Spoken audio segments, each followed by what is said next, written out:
nabashuje mwese kandi nkomeje kubifuriza gukomeza kugubwa neza cyane. Ingabo z'u Burundi rwose zatewe twatsi ibikorwa byo gutoza no gubundi gufasha imitwe yitwaje intwaro ikorera muri Kivu y'Amajyaruguru ni muri Repubulika Demokarasi ya Kongo irimo umutwe wa FDLR ugizwe n'abasize bakoze genocide mu gihugu cy'u Rwanda ndetse na Nyatura.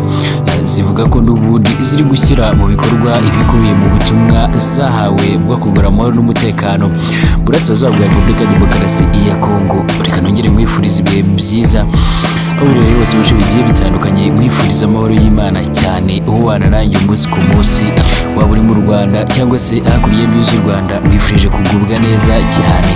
Ndagusaba gukanda subscribe niba ari ubwa mbere dusuye kugira ngo uzabicikwa n'amakuru yacu agiye atandukanye ari gutrendinga hirya no hino mu isi.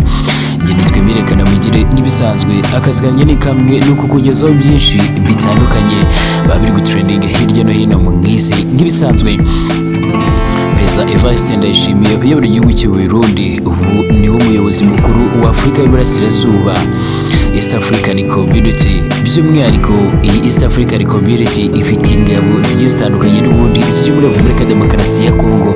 Nta kindi cyabajyanye rwose ni ukugarura amahoro n'umutekano muri kiriya gihugu, aho benshi bemeza neza yuko amahoro n'umutekano byabaye nko kubona amazi mu butayu. Ni mu gihe abarirwa akayabo k'imitwe igera ku 130 yose ni imitwe igiye itandukanye iba ifite ibyirwanira, by'umwihariko umutwe wa M23 n'umutwe rwose uhanganishije ingabo za Repubulika Demokarasi ya Kongo FARDC muri rusange. Umutwe rwose wakije umuriro kuri leta ya Kinshasa bituma Bwana Kisekedi mwene yanacanganyikirwa cyane ku buryo rwose buri nama yitabiriye buri muyobozi umusuye cyangwa se buri gihugu asuye abagitakambira umunsi ku munsi muri rusange. Nyuma yuko M23 irwanye ikafata imijyi igiye itandukanye hari amurasirazuba bwa Repubulika Demokarasi ya Kongo, abakuru b'ibihugu n'ubundi barateranye bakora inama karabutaka n'ubundi zo kwiga kuri iki kibazo, aho bemezaga neza yuko n'ubundi M23 ishobora kongera ikigarurira umujyi wa Goma nk'uko byagenze mu myaka yashize, murabyibuka neza cyane. Bemeje neza yuko n'ubundi bagomba kohereza ingabo zigagarura amahoro n'umutekano mu burasirazuba bwa Repubulika Demokarasi ya Kongo. Leta y'u Burundi yo n'ubundi kimwe n'ingabo z'u Burundi zo zateye utwatsi n'ubundi ibikorwa byo kongera gutoza no gubundi gufasha imitwe yitwaje intwaro ikorera muri Kivu y'Amajyaruguru irimo FDLR na Nyatura. Zivuga ko n'ubundi ziri gushyira mu bikorwa ibikubiye mu butumwa n'ubundi zahawe bwo kugarura amahoro n'umutekano muri Repubulika Demokarasi ya Kongo. Ibibazo by'umutekano muke burasirazuba bwa RDC by'umwihariko mu ntara ya Kivu y'Amajyepfo n'ubundi na Kivu y'Amajyaruguru byamaze kuba agaterera nzamba kuva mu myaka myinshi yashize. Mu minsi ishize n'ubundi abakuru b'ibihugu by'umuryango wa Afurika y'Iburasirazuba East African Community bafashe umwanzuro wo kohereza ingabo z'akarere East African Community n'ubundi muziye kugarura amahoro n'umutekano n'ubundi ndetse zigabanywamo n'ubundi uduce zigomba gukoreramo mu gihe hashakishwa n'ubundi uko ibiganiro byatangira hagati y'impande zihanganye ari z'umutwe wa M23 na leta ya Kinshasa.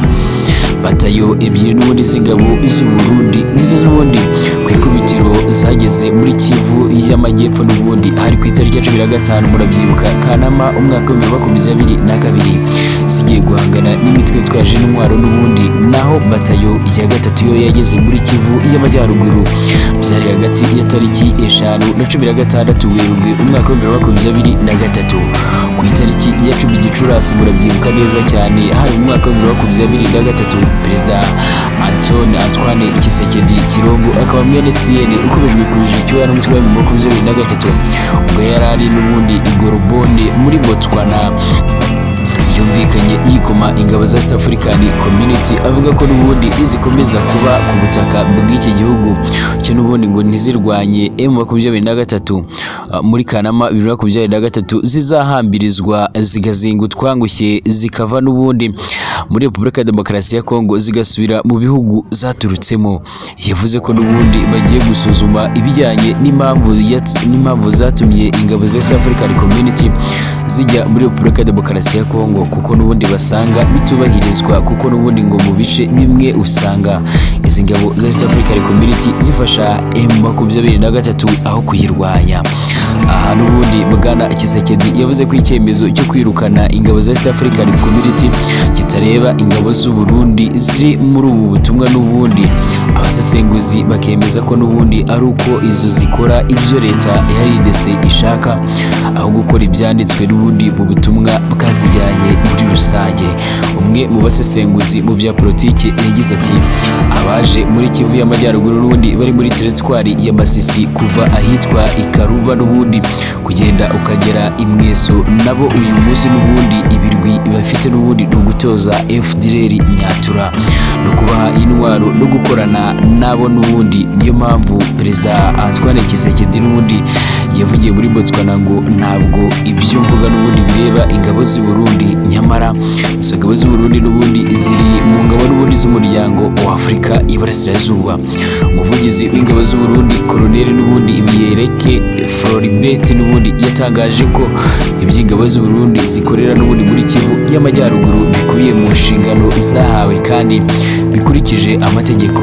Itangazo Minisitiri w'Ingabo mu Burundi n'ubundi yasohoye hari ku itariki ya 20 Gicurasi umwaka wa 2023 ritera utwatsi n'ubundi ibyo gukorana n'imitwe yitwaje intwaro n'ubundi ndetse no kuyiha ibikoresho, ndetse ngo ibyavuzwe n'ubundi ni igitutu gikomeye cyane ndetse babifata nk'igitutsi.